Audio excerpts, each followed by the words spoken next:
I want to thank you, Mr. Prime Minister. One Earth, one family, one future. That's the focus of this G20 summit.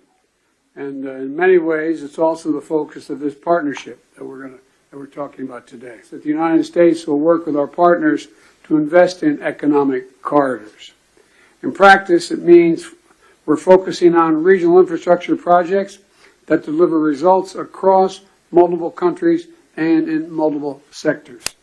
And today, I'm proud to announce that we've finalized the historic agreement for a new India, Middle East, Europe economic corridor. G20 शिखर बैठक के sidelines में Europe, मध्य पूर्व और भारत को जोड़ने वाले महत्वाकांक्षी और ऐतिहासिक परियोजना का ऐलान किया गया, वो भी चीन की मौजूदगी में। ये corridor global infra investment project का हिस्सा है। प्रधानमंत्री मोदी और अमेरिकी राष्ट्रपति जो बाइडेन इस प्रोजेक्ट में G20 के 6 देशों के प्रमुखों को साथ लेकर आए, ताकि इस प्रोजेक्ट के निवेश में तेजी आए और तेजी से इकोनॉमिक कॉरिडोर बढ़े। लेकिन ये कॉरिडोर इतना महत्वपूर्ण क्यों है? इसमें 2 अलग-अलग कॉरिडोर हैं। एक पूर्वी कॉरिडोर है जो भारत और पश्चिमी एशिया को जोड़ता है, और दूसरा उत्तरी कॉरिडोर है जो मध्य पूर्व और यूरोप को जोड़ता है। भारत, अमेरिका, यूएई, सऊदी अरब, फ्रांस, जर्मनी, इटली और EU ने इस समझौते पर दस्तखत किए हैं। भारत रेलवे लाइन और मौजूदा बंदरगाहों के जरिए यूएई, सऊदी अरब, जॉर्डन, इजराइल से होते हुए यूरोप से जुड़ेगा। इसका मतलब तेज और सस्ता आर्थिक विकास, जिसके जरिए नए निवेश आएंगे और बेहतर रोजगार के मौके बनेंगे। 2 महाद्वीप व्यावसायिक केंद्र के जरिए जुड़ेंगे। इस परियोजना का एक अहम लक्ष्य स्वच्छ ऊर्जा को बढ़ावा देना और उसका निर्यात करना है। खाद्यान्न सुरक्षा और आपूर्ति की कड़ियों को मजबूत करना भी लक्ष्य है। एनर्जी ग्रिड और टेलीकम्युनिकेशन लाइन समुद्र के नीचे केबलों के जरिए पहुंचाए जाएंगे, ताकि बिजली की भरोसेमंद और निर्बाध आपूर्ति हो। ग्रीन हाइड्रोजन के उत्पादन और परिवहन के लिए ढांचा विकसित करने की भी योजना है।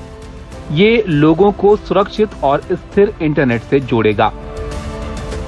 PGII के माध्यम से हम ग्लोबल साउथ के देशों में इंफ्रास्ट्रक्चर गैप को कम करने में महत्वपूर्ण योगदान दे सकते हैं। फ्रेंड्स, भारत कनेक्टिविटी को क्षेत्रीय सीमाओं में नहीं मापता। सभी क्षेत्रों के साथ कनेक्टिविटी बढ़ाना भारत की मुख्य प्राथमिकता है। हमारा मानना है कि कनेक्टिविटी विभिन्न देशों के बीच आपसी व्यापार ही नहीं, आपसी विश्वास भी बढ़ाने का स्रोत है। कई लोग इसे चीन के बेल्ट एंड रोड परियोजना के जवाब के तौर पर देख रहे हैं।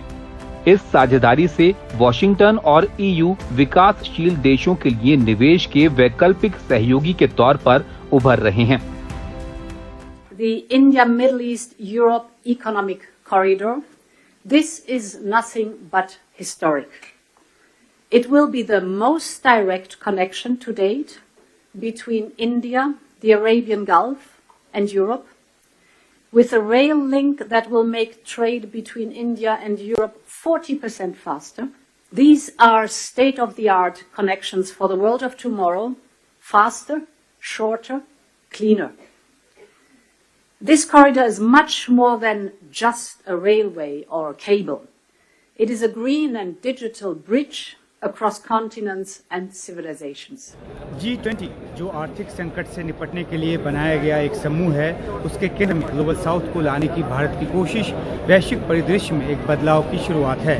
अफ्रीकी संघ को G20 में शामिल करने से लेकर कई देशों से गुजरने वाले कॉरिडोर की महत्वाकांक्षी परियोजना बनाने तक भारत अपनी कथनी और करनी को एक साबित कर रहा है।